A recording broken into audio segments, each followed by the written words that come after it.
బాలయ్యబాబు గారికి ఫ్యాన్స్ ఉంటారు, die-hard fans అంటారు.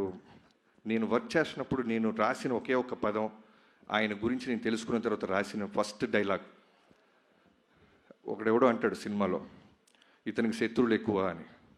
దానికి బాలకృష్ణ గారి చేత ఒక మాట చెప్పించా, అరే ఓ సిఐ సాబ్, హమ్కో దుష్మన్ కమ్, జాన్ దేనే వాళ్ళ ఫ్యాన్స్ జాదా హై.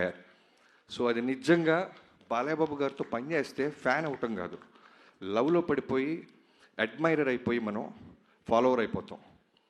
అంటే ఒక సినిమా రన్నింగ్లో ఉన్నప్పుడు నాకు ఏ రోజు కూడా మళ్ళీ ఈ హీరోతో ఇమీడియట్గా చేయాలి, మళ్ళీ కథ రెడీ చేయాలని ఏ రోజు అనిపించలే. ఫస్ట్ టైం నా కెరీర్లో మళ్ళీ బాలకృష్ణ గారితో మళ్ళీ దీనికంటే బెస్ట్ కథ చేయాలని ఆలోచనలు మొదలని. అలాంటి బాలయ్యబాబు గారు ఆరా అది.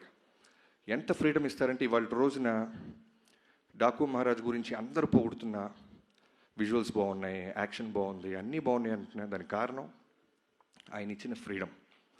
ఎంత అట్మోస్ట్ రెస్పిస్తారంటే డైరెక్టర్గా, అది నాకు ఆనందం కన్నా విపరీతమైన బాధ్యతని, బరువుని పెంచేసింది.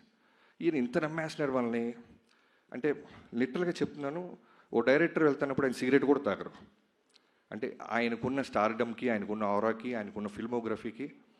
నాకు 6వ సినిమా నేను దాక్కుని వెళ్ళాల్సి వచ్చేది. ఆయన నన్ను చూసి సిగరెట్ పడేస్తారు, వెంటనే లెగిసి మాట్లాడతారు, డైరెక్టర్ గారు వస్తున్నారు సైలెంట్గా ఉండండి అంటారు. ఇలాంటి ఒక ఒక ఒక సూపర్ స్టార్డమ్ ఉన్న హీరో ఎందుకు గాడ్ ఆఫ్ మాసెస్ అయ్యారు, ఇవన్నీ నేను దృష్టిలో పెట్టుకొని ఏదో ఒక విధంగా ఇంత ఫ్రీడమ్ ఇస్తున్నారే, ఇంత గాడ్ ఆఫ్ మాసెస్ హీరో నా చేతిలో ఉన్నారు కదా, మనం బెస్ట్ ఇవ్వాలి అని ఇప్పటిదాకా నేను గర్వంగా చెప్తున్నాను. ఇంకా వర్క్ చేస్తూనే ఉన్నాను, చేస్తాను కూడా. ఈ సినిమా జాన్ 12న ఒక టీం అందరం కలిసి, ఇది నా ఒక్కడి కృషి కాదు, హానెస్ట్గా చెప్తున్నాను, ఒక సైన్యంతో. ఇంకో డైలాగ్ కూడా ఉంటుంది, ఎవడో అంటాడు ఆయన వెనకాల ఒక ముఠా ఉంది అని.